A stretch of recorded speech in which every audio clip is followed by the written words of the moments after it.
Thank you so much for coming to check out the StashCast, where we have interesting conversations with interesting people focused on the world of commercial real estate and PropTech. The StashCast is brought to you by Needle. What if you could use data and analytics to predict transactions before they are going to occur? You can with Needle. Come check it out at needle, nedl.us to learn more.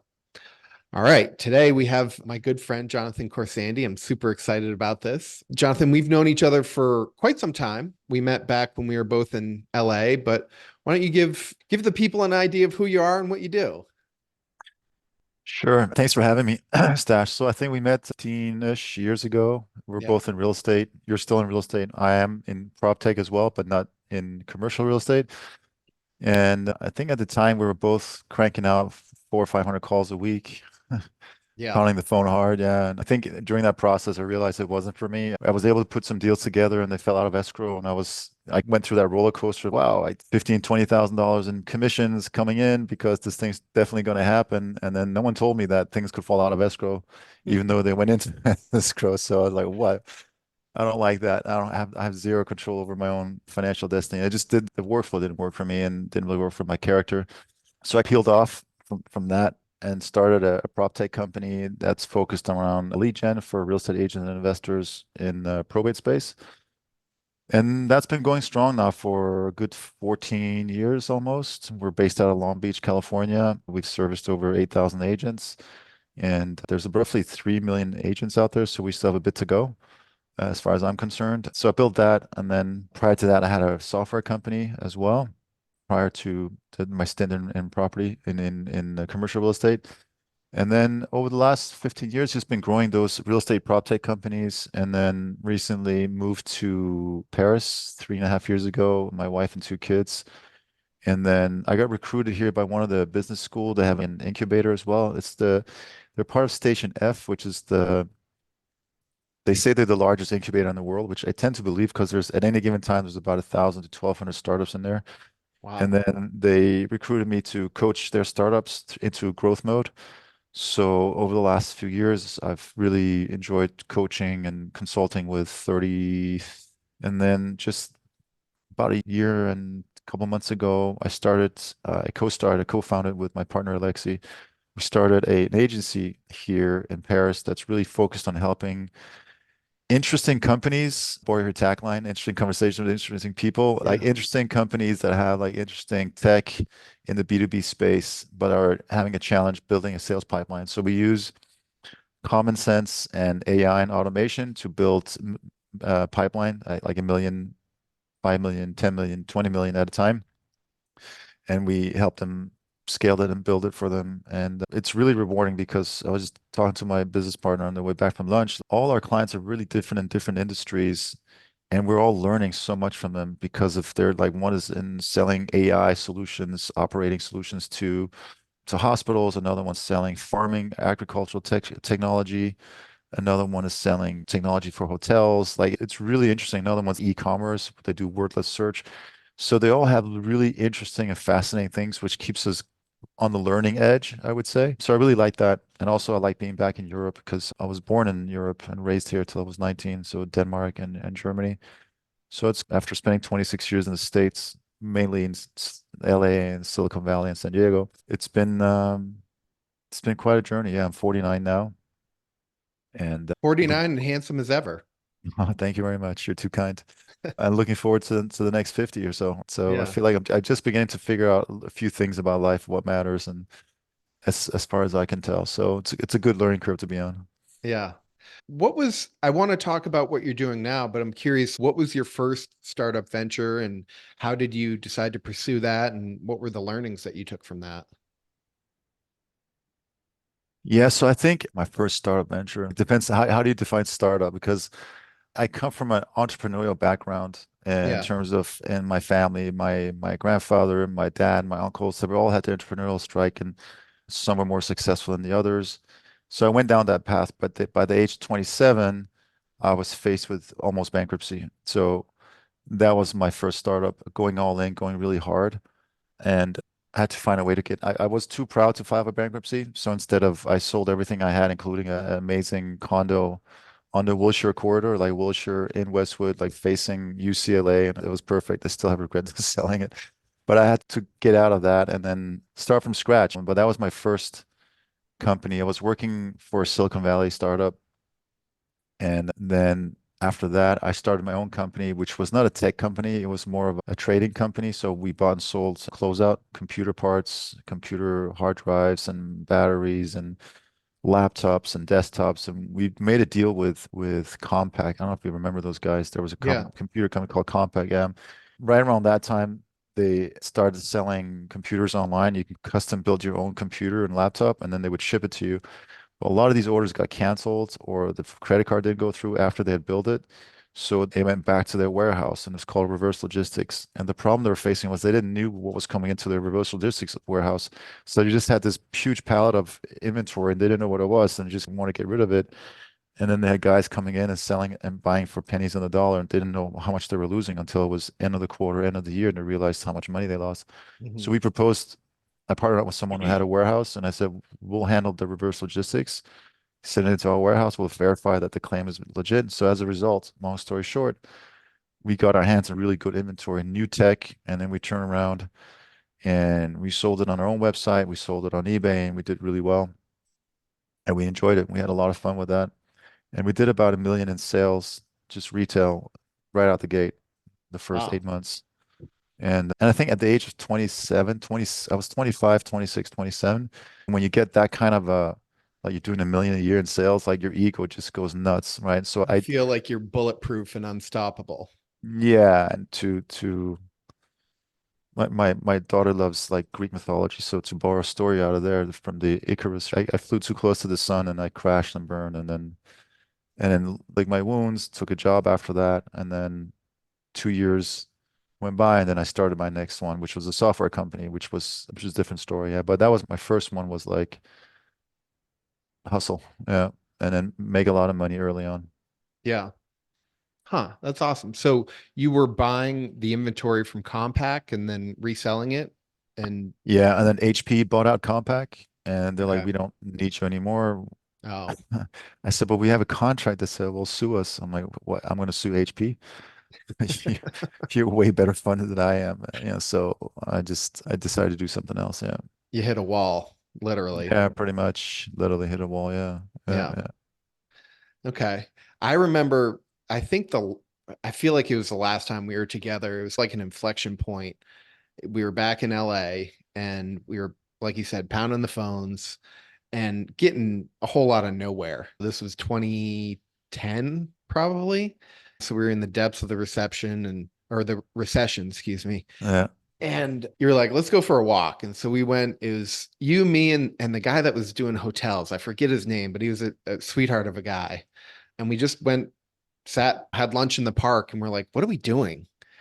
And it was like an inflection point, I think, for all of us, because I think shortly thereafter, we all went our separate ways. And you just, there's only so long you can last in brokerage when you're not bringing in any cash. Yeah. I remember I was dead broke living with my mom, and I had just met currently my wife, but back then I started dating her and I was like, man, she's special and this is the one, and I want to propose to her, but I have no money to in my name. And I was like, this isn't and I wasn't happy. I didn't enjoy the work. I'm working really hard now, but I work with people that I enjoy being with it and on projects that I find intellectually stimulating. So it's different. But back then it was just cold calling, just like a monkey, just picking up, saying the same thing over and over again. That's what I do. I still do Yeah, that. but speaking of cold calling, maybe we can talk about this some other time. We have some ideas about that, how we can use technology for it, but Yeah. it's a new tool we're building inside our agency. We're building tools for our clients that we see that is needed, but the marketplace doesn't have, so we just built it in-house. So we're building our first AI tool that's launching in 2 weeks, and it has to do with calling inbound, outbounds, and using conversational AI to get through the grunt work. So that's curious. I've seen some of those things advertised on like Instagram, and I think it's maybe all right for setting appointments, but a lot of what I'm doing, you're calling a principal of a company, Yeah. and I don't know that I could necessarily use conversational AI to hey, are you interested in this development site? As a for instance. Yeah, no, I would agree with that, but you can use it to generate curiosity. It's basically, imagine you have a 16-year-old strong boy, right? And you see the physique, you're like, this kid can go anywhere. And this kid starts training out and working out and is building a tremendous strength and physique. And you're like, well, you can go into CrossFit, you can go to basketball, baseball, volleyball, water polo, whatever you man. You choose the world is yours. And then this Yeah. kid picks like, I don't know, basketball. And he gets specifically into basketball. And then you fast forward a few years and he's in the NBA and he's doing really well. He's LeBron James. You're like, wow, okay, that's what's what happened to him. The same rule applies in AI. Like you have a base level of a language model. Now, Hmm. how you train it and how you develop it, you don't need to wait years like you had to do with LeBron James to figure out he was a superstar. You literally iterate as fast as you can. You give it certain rules and then you train it towards where you want it to come. And then as it goes through more and more, it becomes better and better. But the thing with AI, it never sleeps and you don't need to feed it. You just need to give it, it's thirsty for learning, basically. So without getting into too many of the details, you do have a point. And I think that what's advertised on Instagram is just like plain vanilla basic stuff without thinking through the actual business case. So you don't want to replace robocall spammers with now AI spammers. There's actually an FCC ruling that was passed on February 8th that makes it forbidden to impersonate human voice with AI for the sake of telemarketing. So people, if you wanted to call on people, they'll have to give you the express consent that they want to be called by you. So it means they have to be opting in for something. So we're building something for our clients because we have really specific needs. So we're building it on top of several language models, and then we're training it for our clients. And then we're seeing initial really interesting, good results like high conversions. Huh. That's awesome. Yeah. Um, that's really interesting. So each company could have their own LeBron James out there winning for them, right? But you got to train it. Did that analogy make sense? I feel like I just made it up, and I don't know if I lost you on that. No, I'm my head is spinning because how can I use that? How can I use that Yeah, for Needle or my brokerage practice yeah, or both? yeah, yeah, yeah. Um, Happy to talk to you about it whenever you want. yeah, let's definitely have a follow up on that. With the agency that you have started with your partner, is that like a sales school essentially to help them build a pipeline No, or we do it all for them. So we do basically, we have access to close to 350 million global business to business buyers. And then we have built an in-house tool that connects with 43 different AI tools and automation tools to enrich the data. And then once we've enriched the data, we make sure we have the right contact information and all that, and the right triggers, meaning the right sales signals, like either they posting something on social media or they're posting on their company website, on their job board, or the tech stack they're using, or whatever criteria is important for our clients. We can scan for that, and then we put together an outreach tool that's based on all those signals, and then we reach out to them by phone, by email, and by LinkedIn. Usually email, then LinkedIn, then phone, and then we start booking high quality sales meetings with the decision makers for whatever software or solution that our clients are selling. So we started out like a little over a year ago by building these educational tools for startups that we sold to incubators and things like that. And we noticed startups they would pay 5K a pop for this, but they weren't implementing anything. So I was like, man, this doesn't feel right. They're not getting it done. So we started implementing for them and with them. And then as we started doing that, we got inquiries from more sophisticated companies, like not necessarily startups, but the ones that have been around for 7, 8 years. They have several million in sales. They have a small sales team. They're like, we need to get more out of them. So we would find ways to 15 to 20x their best BDR output. So let's imagine we have one BDR or business development rep, or yeah. that's what they call them here. So let's say that person spends an average of 3 hours a day doing outreach, right? Then the remaining 5 hours a day is research, follow up, lunch, goofing around, whatever. But the statistics are 3 to 4 hours of pure outreach. And the other time, the rest of the time when doing research, they go into their prospect's website, their LinkedIn, then they're thinking about what email to craft, and then all of that, right? So imagine you have a really high performing BDR that has like good outreach results, they're getting good open rates, good reply rates, good connection rates on LinkedIn. It's clicking, right? You get that high performer and they're prepping the appointments for the discovery call for their account executive or sales development rep. So if you're familiar with that idea, like one person doing all that work, we can take what they're doing, optimize it, and enrich it times several thousand. And now you're getting a 20 to 25x output. Instead of hiring 4 or 5 other BDRs, you go with us and we do all the outreach that a BDR would usually do using automation and AI. So you can reduce your sales force effectively to just have, if maybe you had 8, you can have 2, for instance. Yeah, so one client that just signed up with us, his budget was to hire 3 more SDRs, and his job description for some of his SDRs was you got to do BDR work. And then we said we can do all the BDR work, so why don't you just hire 2 SDRs and we'll keep them booked. And that's what we're doing is we're going to keep their SDRs booked without having to hire a BDR. Now, with that being said, some industries, which I'm trying to be nice here, I don't want to completely kill the BDR profession. Some industries it may not work, but honestly, I don't know. I haven't seen anything where it wouldn't work yet because, like I said, we're with companies that sell like $1.5 million to $2 million solution to hospitals, and we sell to an ag tech company that sells insect traps to pesticide companies or Mhm. insect monitoring. So it's the whole gamut, like whatever it is. It's if you know how to craft and write a good message and you know how to get into their inbox, because the number one reason why people don't read your emails is because you end up in spam. So 96% of our emails end up in the inbox because we use a tool to get in there, an AI tool for that. So once you're in there, now you're in. It's exactly what a BDR would do, right? Yeah, that's amazing. I started off as a business development rep for a technology company, and it was not the greatest job. It was not a lot of fun because I No. didn't even know what we were selling. So it's like, how can I effectively sell it? If I get somebody on the line, how can I effectively sell the solution? So that's Yeah. fascinating. And there's one other thing that's happening. We've been talking to a lot of chief revenue officers and head of sales ops, and without naming it the same way, they've described it all as the same phenomenon, which is there's a bit of a I don't know if you remember this from economics class, the law of diminishing marginal returns. Like for every input you put in, you're getting fewer and fewer marginal return on it. So imagine like the bell curve, like goes up like this, right? So they're hitting this area right now. For every additional BDR they bring in, they're not getting much more marginal return, right? Because each BDR just works 3 hours a day on outreach versus our solution would be 8, 10, 12 hours a day nonstop, just doesn't get hungry, doesn't take breaks. And it's not spamming because the number one pushback I get from people is, oh, so you're basically spamming people. No, we've set up our own email servers. We build multiple inboxes and we only send 30 emails a day per inbox. So then you can scale that times 30, 40, 50 inboxes. But the key is using technology when it's available to do things that are mundane at a fraction of the cost.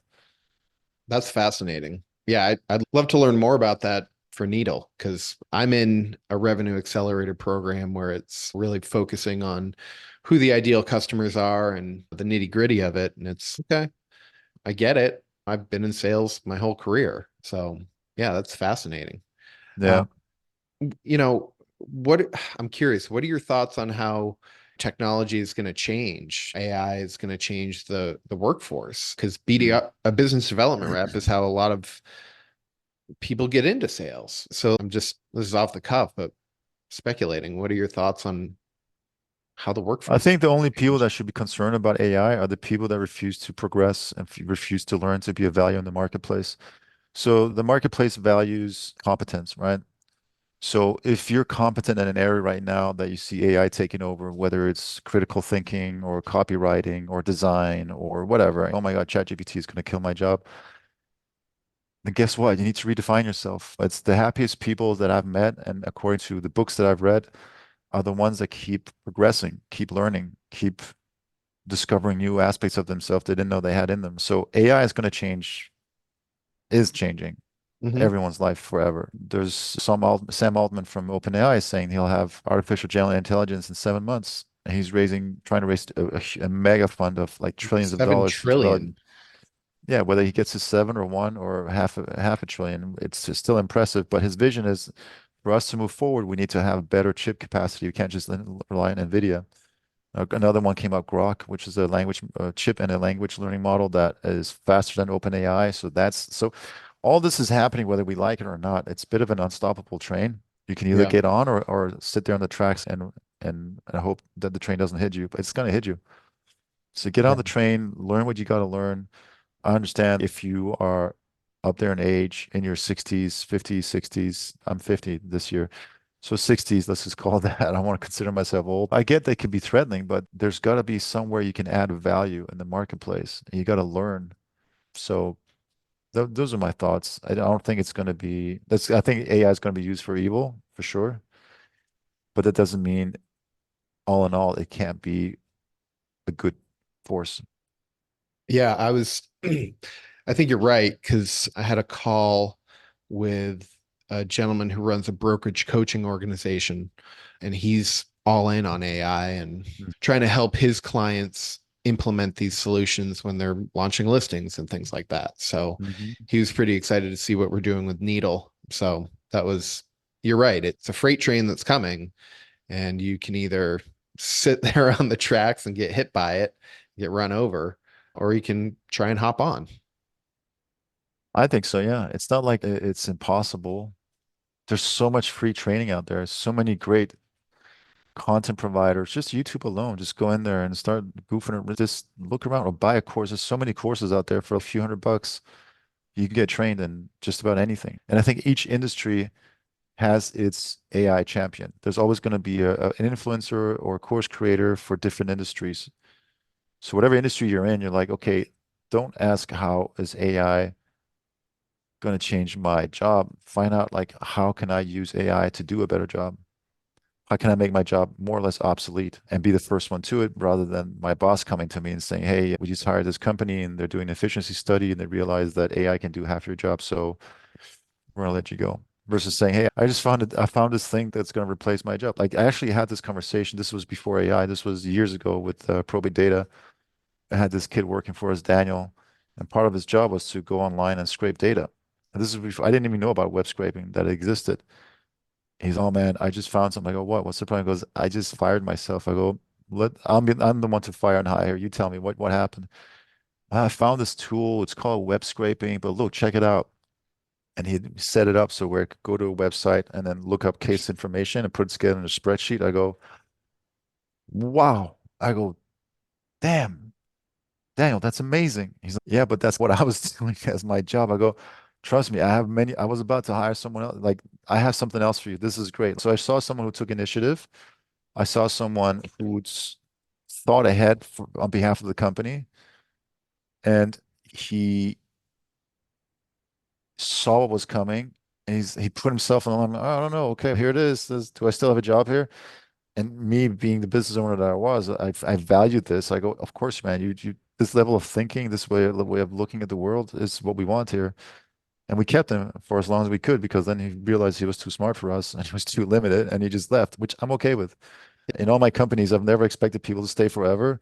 And especially like working with younger people that are looking for a launching pad in their career. And I'm happy to give them those skills for the first 2, 3 years and until they get into the next level. So we've had a few of those in our companies.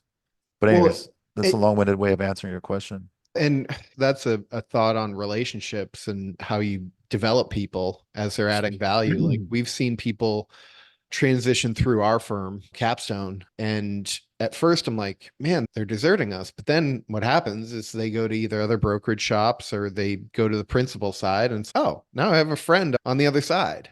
And it's, I would imagine for you, you probably can still call him if you need something from him or if he's got a connection that Yeah, maybe he could help you with. one guy worked with us. This is a different someone else. He worked with us for 2 years, like really brilliant. And then he's, I mean, I'm really interested in data analytics and large language models. And this, what is that? This is 7, 8 years ago. So he moved on. He got like a junior position. Now he's like a senior data analyst for a big company. And we chatted 3 weeks ago because I had a question around data analytics and like I had an idea I wanted to explore with him. And sure enough, he's part of my network and he's getting married this year. And I was excited for him. And we're talking shop a little bit.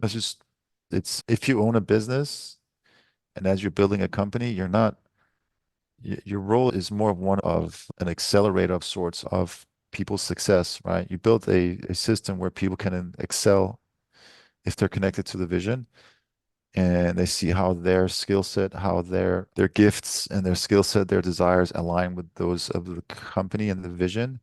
And then you just unleash their gift into the company and they get rewarded too. The company benefits. And then if they outgrow it, they move on. But you had, as a business leader and a business owner, you were able to give that to someone while at the same time your company benefited. It's a all-in-one win-win. Yeah, it's a true win, Yeah, yeah. or it seems like it is. It doesn't have to be.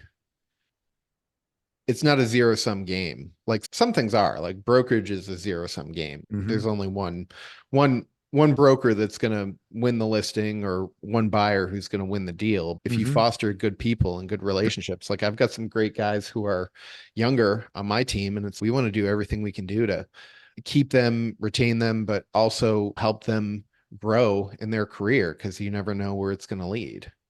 And they've got great talents too. So yeah, that's adding value, just like you were saying. Yeah, for sure.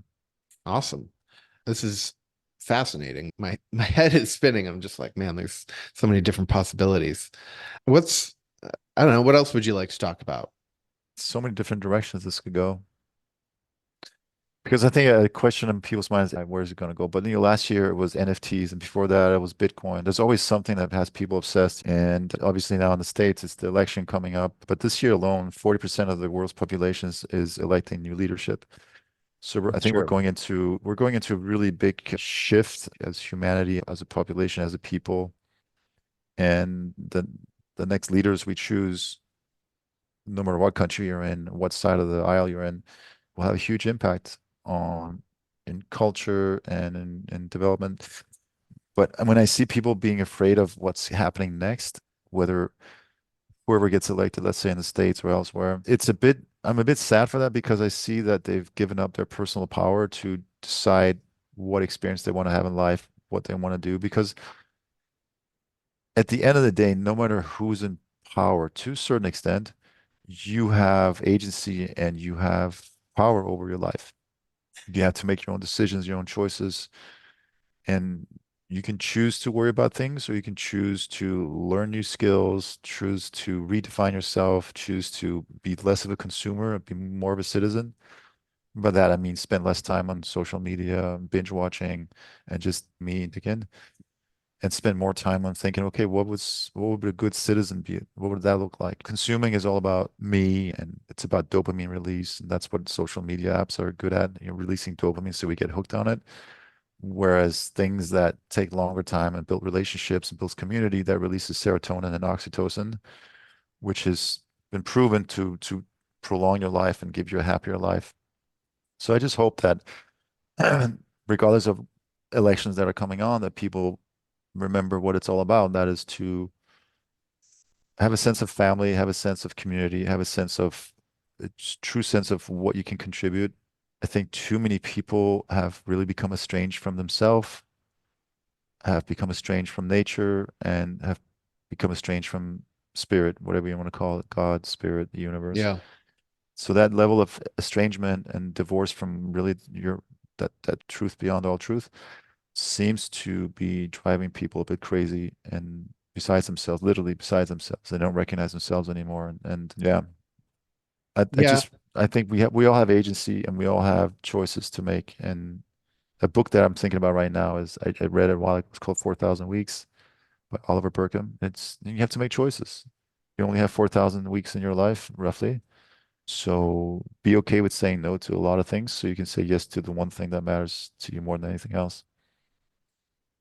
Yeah, that's awesome and interesting. I think that you're right that people, maybe part of it is that people just are trying to find somewhere to fit in, and so they just take adopt these extreme positions within whatever political party, and then I don't know, politics is a dirty game.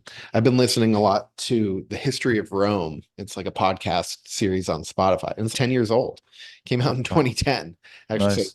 14 years old. But the guy does a great job with just detailing the history. And history rhymes. It doesn't repeat itself, but it rhymes. And so the names are different, but some of the happenings are Oh, that's interesting. The Mm, people are mm. upset for various reasons. Yeah. Sounds similar. Yeah. No, it's true. It's very true. It's Yeah. very true.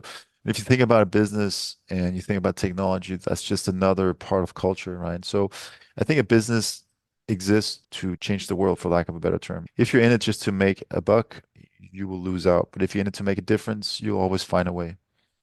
Yeah, or to serve. I think of it as I think of my brokerage practice as I'm here to serve, right? I'm trying to represent my clients to the best of my ability to get them the highest and best price and terms so that they can deliver those to their investors and they can continue to do well. And hopefully that as they're owning and managing these properties, they're serving their tenants by something I learned early on in my brokerage career when I came here to Cincinnati. I was touring this deal and it was rough. It was like 280 units. And I said to the guy I was touring, and this guy had built 20,000 units through his career. And he's Stash, if you deliver a clean, safe place to live and you respond to their maintenance requests, you're always going to have tenants. And so that was Hmm. his example of serving. And so Hmm. even if you're a grain merchant, you're still serving. Hmm. So yeah, I think, and then with Needle, what we're trying to do with that is we're trying to serve the brokerage community to be better at what they're doing. Because the Yeah. shotgun approach that you and I practiced when we were literally making 150 calls a day, no Yeah. joke. Yeah. Um, And we didn't have a dialer. We literally sat there and punched the numbers in. yeah, desk phone right there. That's it's a way to do it. It's not necessarily the best way to do it. So But I also think it's a good rite of passage to doing it the complicated, hard way. Is so how bad do you want this? What are you learning from it? Because if you only do what's easy all the time, you never find out what you're made out of.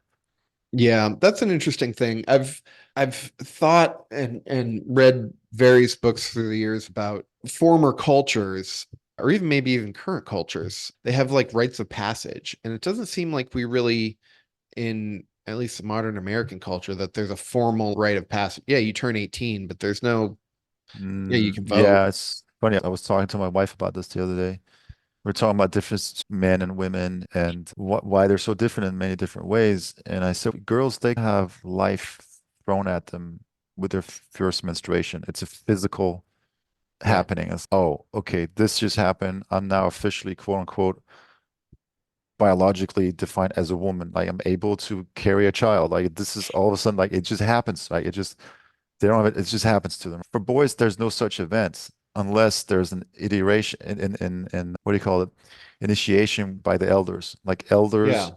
whether it's the father, uncle, or grandparents or grandfather, like the elder men or elders males will need to take this kid through an initiation process where the boy realizes the awesomeness and the strength of his masculinity and the dangers of it too. And then how are you going to serve the village with that? What are you going to do with it? But that's been eliminated or postponed or forgotten about over the last 20, 30 years, or maybe even longer.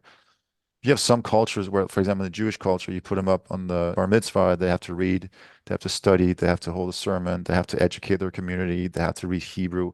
It's a lot of hard work, it's a lot of studying, it's embarrassing, it's public speaking, but you got to face your community and you're there. And then girls get to do it as well. And I imagine in for Catholics or for Christians, there's a confirmation. I think it's around age 14 or something like that, Yeah, right? that's true. And in Mexico is quinceañera, which is 15 or 16, but that's I don't know if that's for girls or for boys.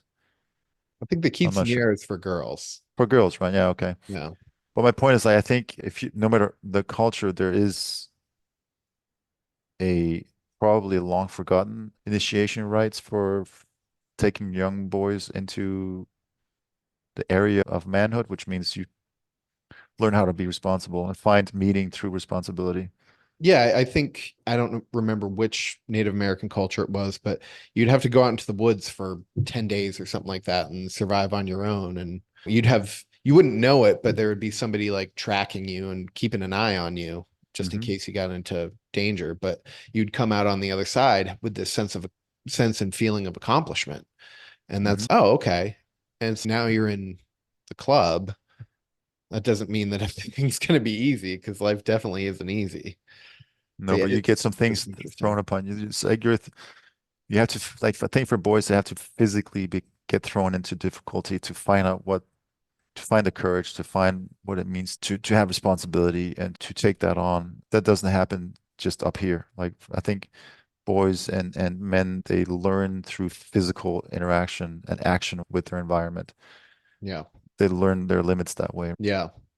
I know for myself, I've always gone to the gym as a way to just keep my physical and mental fitness intact because Hmm. without it, I'll drive myself up a wall.